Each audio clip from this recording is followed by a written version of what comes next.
আসসালামু আলাইকুম বন্ধুরা। গোল্ড বা সোনার প্রতি আমাদের আগ্রহ চিরন্তন। লাভজনক বিনিয়োগ হওয়ার কারণে সোনা সবসময় আলোচনার কেন্দ্রে থাকে, বিশেষত যারা গোল্ডে ট্রেডিং করেন।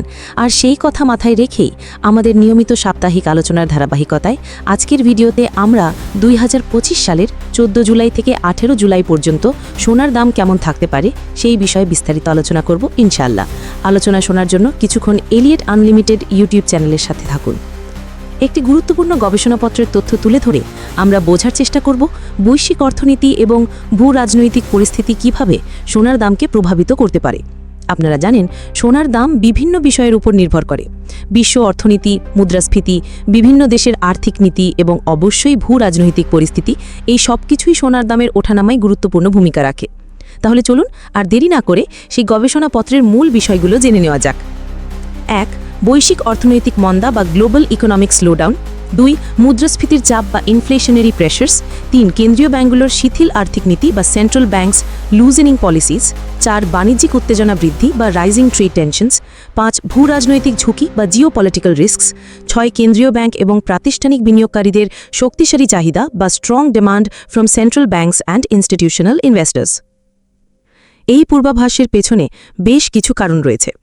প্রথমত, বৈশ্বিক অর্থনীতির প্রবৃদ্ধির হার কমছে।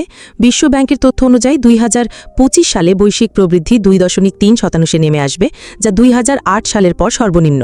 বাণিজ্য যুদ্ধ এবং নীতিগত অনিশ্চয়তার কারণে এই মন্দা দেখা যাচ্ছে।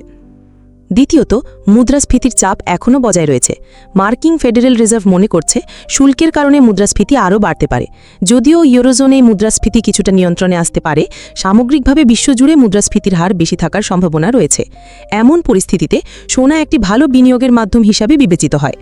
তৃতীয়ত, বিভিন্ন দেশের কেন্দ্রীয় ব্যাংকগুলোর আর্থিক নীতিও সোনার দামের উপর প্রভাব ফেলবে।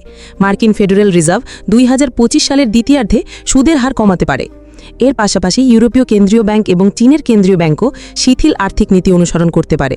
সুদের হার কমলে সোনার চাহিদা সাধারণত বাড়ে। চতুর্থত, বিশ্বজুড়ে বাণিজ্যিক উত্তেজনা বাড়ছে, বিশেষত যুক্তরাষ্ট্র ও চীনের মধ্যে বাণিজ্য যুদ্ধ একটি উদ্বেগের কারণ। এছাড়াও বিভিন্ন অঞ্চলে ভূ রাজনৈতিক অস্থিরতাও বিদ্যমান।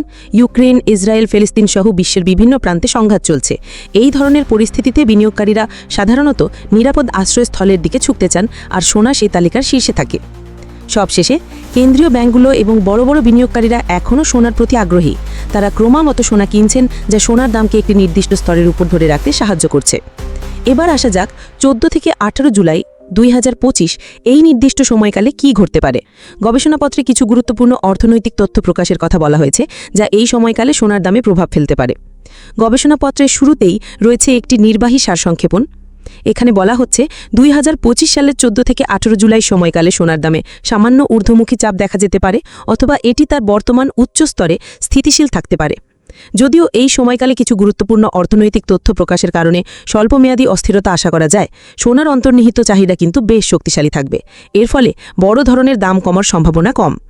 14 থেকে 18 জুলাইয়ের মধ্যে চীন, যুক্তরাষ্ট্র থেকে গুরুত্বপূর্ণ বাণিজ্য এবং মুদ্রাস্ফীতির তথ্য প্রকাশিত হবে। এই ডেটাগুলো যদি দুর্বল হয়, তাহলে বৈশ্বিক অর্থনীতির মন্দার আশঙ্কা বাড়তে পারে এবং বিনিয়োগকারীরা সোনার মতো নিরাপদ সম্পদে আরও বেশি আগ্রহ দেখাতে পারেন। অন্যদিকে, যদি মুদ্রাস্ফীতির হার প্রত্যাশার চেয়ে বেশি থাকে, তাহলে ফেডারেল রিজার্ভের সুদ কমানোর সিদ্ধান্ত পিছিয়ে যেতে পারে, যা স্বল্পমেয়াদী সোনার দামে কিছুটা নেতিবাচক প্রভাব ফেলতে পারে। এছাড়াও এই সময়কালে তাইওয়ানের সামরিক মহড়া এবং সাংঘাই কোঅপারেশন অর্গানাইজেশনের বৈঠক অনুষ্ঠিত হওয়ার কথা রয়েছে। এই ভূ রাজনৈতিক ঘটনাগুলো বাজারের অস্থিরতা বাড়াতে পারে এবং সোনার চাহিদা বৃদ্ধি করতে পারে। সামগ্রিকভাবে গবেষণাপত্রের পূর্বাভাস অনুযায়ী 14 থেকে 18 জুলাই 2025 পর্যন্ত সোনার দাম হয় স্থিতিশীল থাকবে, না হয় সামান্য বাড়বে। বড় ধরনের পতনের সম্ভাবনা কম বলেই মনে করা হচ্ছে, কারণ বিশ্ব অর্থনীতির দুর্বলতা, মুদ্রাস্ফীতির চাপ এবং ভূ রাজনৈতিক অস্থিরতা এই সমস্ত কিছুই সোনার দামকে সমর্থন করবে। তবে অবশ্যই মনে রাখবেন, এটি একটি পূর্বাভাস এবং বাজারের পরিস্থিতি যে কোনো সময় পরিবর্তিত হতে পারে। তাই বিনিয়োগের ক্ষেত্রে অবশ্যই নিজের বিচার বিবেচনা এবং ঝুঁকি গ্রহণের ক্ষমতাকে গুরুত্ব দেবেন। আজকের ভিডিওটি কেমন লাগলো তা কমেন্ট করে জানাবেন। যদি সোনার দাম নিয়ে আপনাদের কোনো প্রশ্ন থাকে, সেটাও জানাতে পারেন। আমরা চেষ্টা করব আপনাদের প্রশ্নের উত্তর দিতে। আগামী ভিডিওতে আবার দেখা হবে। ততক্ষণ পর্যন্ত ভালো থাকুন এবং নিরাপদে থাকুন। ধন্যবাদ।